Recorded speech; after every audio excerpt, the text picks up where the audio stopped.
I was drawn to the Adrian Communion clearly because of their joy. You know, I had our sisters in elementary school, and I watched them. I watched them deal with one another.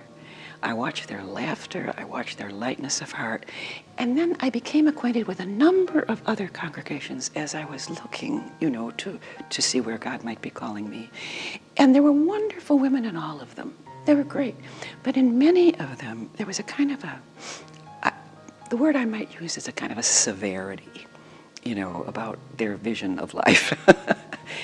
And among our sisters, that just wasn't true. There was so much joy. And I often thought the more severe people probably were holier. It took me a long time to realize that joy really is a sign of God's presence and God's goodness, you know.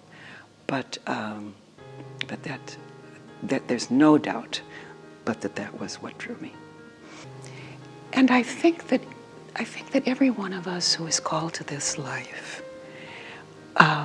we might put it differently from person to person, but I think each of us in our own way comes to religious life because we feel drawn to God, you know.